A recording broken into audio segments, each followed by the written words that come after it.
Bienvenue dans le podcast des magiciens de la vente. Aujourd'hui, on ne va pas parler d'un nouveau CRM, d'un outil IA ou d'une technique de closing.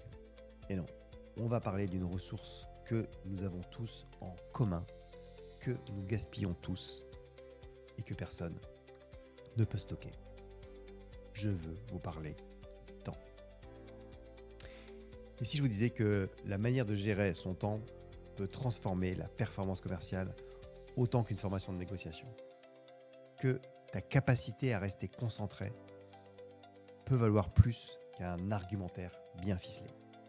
C'est exactement ce que propose Francesco Cirillo avec sa méthode Pomodoro. Une technique qui est née dans les années 80 avec un simple minuteur de cuisine en forme de tomate, d'où le nom, et qui aujourd'hui est utilisée par des étudiants, des entrepreneurs, des sportifs de haut niveau, et bien sûr, les meilleurs commerciaux. L'origine de la méthode est simple. C'est une tomate italienne qui change tout. Francesco Cirillo, qui était jeune étudiant italien, était confronté aux problèmes que nous connaissons tous ou que nous avons connus. Il devait réviser, mais il remettait toujours à plus tard. Il se dispersait, se décourageait, et chaque soir, il avait l'impression d'avoir perdu sa journée. Un jour, il prend un minuteur de cuisine en forme de tomate, le règle sur 25 minutes, et se dit: ok, je vais essayer de me concentrer juste ce laps de temps. 25 minutes, pas plus. Et à sa grande surprise, ça fonctionne. Pourquoi? Parce qu'au lieu de se battre contre la montagne, réviser 4 heures, il s'est battu contre une petite colline, 25 minutes focus. Et après 25 minutes, il s'est offert une récompense, une petite pause. La méthode Pomodoro était née. Et 40 ans plus tard, elle est toujours là, car elle repose sur un principe intemporel. Le cerveau n'aime pas les longs marathons, mais adore les sprints réguliers.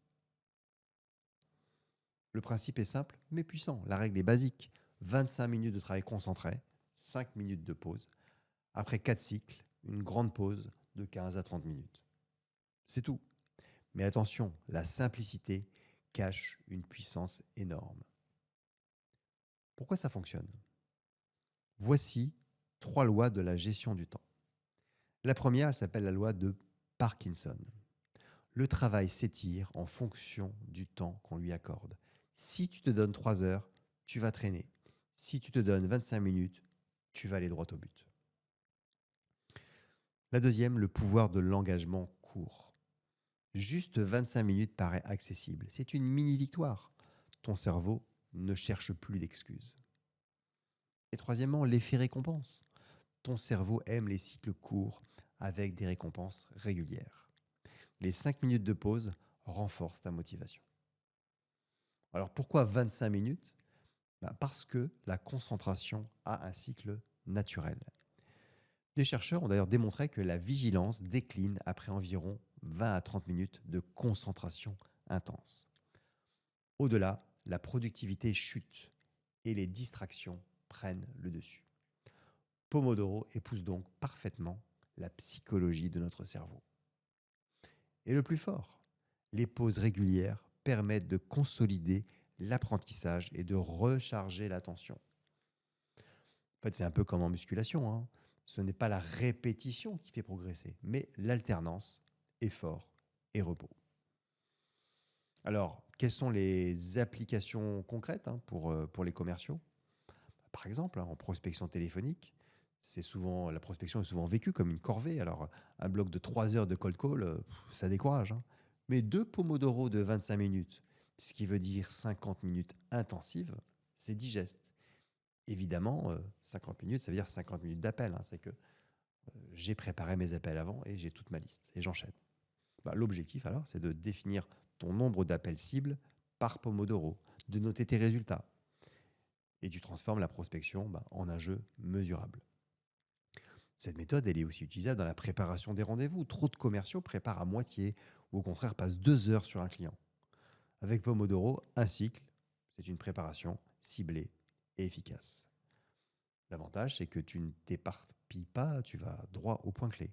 connaître le prospect, identifier ses besoins, et puis préparer 2-3 questions fortes. Pareil pour la gestion des mails, hein. Si tu consultes ta boîte toutes les 5 minutes, tu t'épuises. Si à chaque fois que tu as l'alerte mail, bah, voilà, forcément, tu te déconcentres. Donc déjà, enlève tes alertes mail et prends quelques cycles Pomodoro, peut-être un cycle le matin, un cycle l'après-midi, pour traiter tes mails. Et ainsi, tu traites tout d'un bloc, tu restes concentré sur une seule chose. C'est pareil, c'est valable pour tout ce qui est suivi, CRM. Beaucoup repoussent la mise à jour du CRM. Avec Pomodoro, ok, je me donne 25 minutes pour saisir toutes mes infos. Résultat, bah, tu n'accumules plus de retard et tu es plus efficace. Alors, en rappel, voici les 6 étapes de la méthode Pomodoro. Francesco Cirillo les décrit. Choisis une tâche précise, pas vague. En 1. En 2, mets ton minuteur sur 25 minutes. Même si tu n'as pas le minuteur en forme de tomate, hein, tu prends ton téléphone. En 3, travaille sans distraction, pas de mail, pas de notification. Coupe ton téléphone. Dis aux autres qui sont dans ton environnement que voilà, tu es focus sur quelque chose et qu'on ne te dérange pas pendant une demi-heure.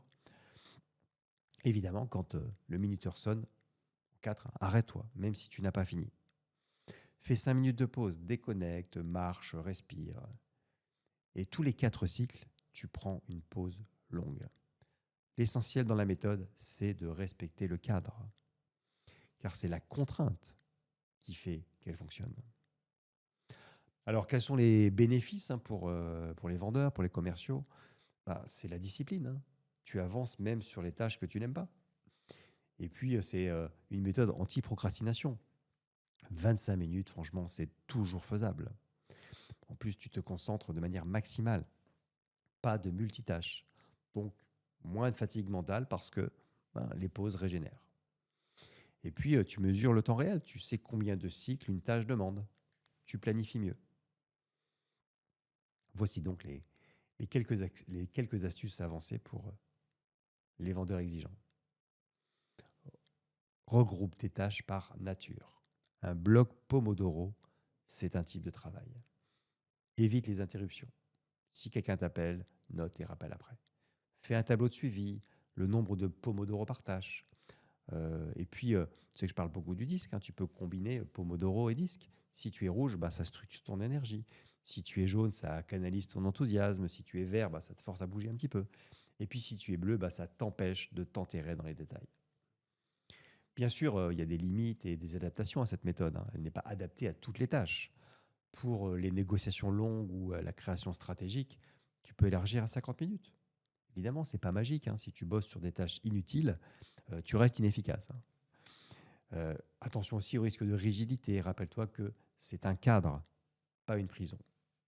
Je vais te donner quelques témoignages et parallèles inspirants. Un commercial que j'ai coaché a doublé ses rendez-vous hebdomadaires en bloquant juste 3 Pomodoro de prospection par jour.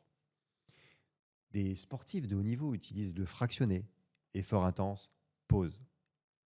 Pomodoro, c'est pareil pour la productivité. Pareil, les musiciens en général, ils s'entraînent aussi par de petites sessions courtes, hein, notamment quand ils font les gammes. Voilà donc pour ce voyage au cœur de la méthode Pomodoro. Et si tu veux tester, prends une tâche que tu repousses depuis des jours, mets un minuteur sur 25 minutes et lance-toi. Tu seras surpris de voir à quel point tu avances. Et dis-moi, n'hésite pas à commenter cet épisode, hein. Quelle est la première tâche que tu vas attaquer en mode Pomodoro dès aujourd'hui, ou peut-être dès demain? En tous les cas, je te dis à très vite pour un nouvel épisode des Magiciens de la Vente. Et puis, si tu as aimé, n'hésite pas à liker, à commenter et à repartager autour de toi. Et je te dis à très bientôt. Bye bye.